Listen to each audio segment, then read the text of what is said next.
સટ્ટા batting અને ડબ્બા ટ્રેડિંગમાં હર્ષિત જૈનની ધરપકડ. હર્ષિત જૈનની દુબઈથી ધરપકડ કરી ગાંધીનગર લાવવામાં આવ્યો.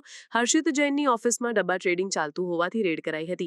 હર્ષિત જૈનની પકડવા લુકઆઉટ નોટિસ જારી કરવામાં આવી હતી. પ્રત્યાર્પણ સંધિ હેઠળ હર્ષિત જૈનનો કબજો મેળવી ધરપકડ કરાઈ.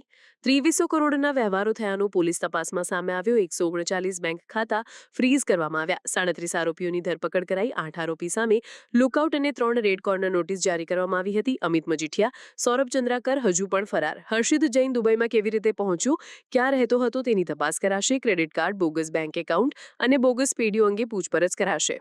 મુખ્ય આરોપી છે એમાં જે છે અમિત મજીઠિયા છે, સૌરભ ચંદ્રાકર છે. આ લોકો જે છે હાલ જે છે ભારત દેશમાં નથી, એ ફરાર છે અને તેના વિરુદ્ધ પણ તપાસ કરનાર એસએમસી ટીમ દ્વારા કાર્યવાહી કરવામાં આવેલી છે. દુબઈ કેટલા સમયથી હતો, ક્યારે ફરાર થયો અને ત્યાં કઈ રીતે રહેતો હતો અને કોણ રાખતું? આ દુબઈ કઈ રીતે અને ક્યારે ફરાર થયો એ તપાસનો વિષય છે, કેમ કે જે છે આજે જે ફોર્મલ ચેનલ છે એ આ ચેનલ યુઝ કરી ભારત દેશ છોડ્યો નથી, જેથી અન્ય વિગત જે છે પૂછપરછમાં જાણવા આપણને મળશે. હર્ષિતને લઈને શું ખાસ તપાસ કરવામાં આવશે આપણી તરફથી?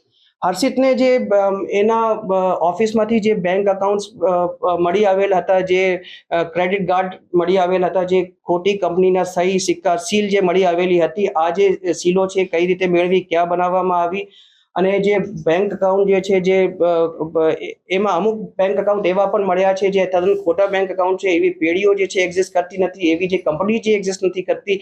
આ કોના કહેવાથી કયા આધારે બેંક એકાઉન્ટ બનાવવામાં આવેલ અને આ બેંક એકાઉન્ટમાં કોના કહેવાથી નાણાં અને નાણાંના જે ફ્લો છે, જે પૈસાનો ફ્લો છે, જે લેતી દેતી છે, એ કઈ રીતે થતી હતી, કયા રીતના જે આખું હવાલા ચેનલ ચાલતું હતું, એ બધી પૂછપરછ હર્ષિત પાસેથી કરવામાં આવશે. નાણાંનો ઉપયોગ જે છે ભારત વિરોધી કોઈ પ્રવૃત્તિમાં ઉપયોગ થતો તો નહોતો થતો, એ બાબતે તપાસ કરવામાં હવે જે છે આરોપીની રિમાન્ડ મેળવવામાં આવશે અને રિમાન્ડમાં જે આ બાબતની તમામ જરૂરી પૂછપરછ આપણે કરશું.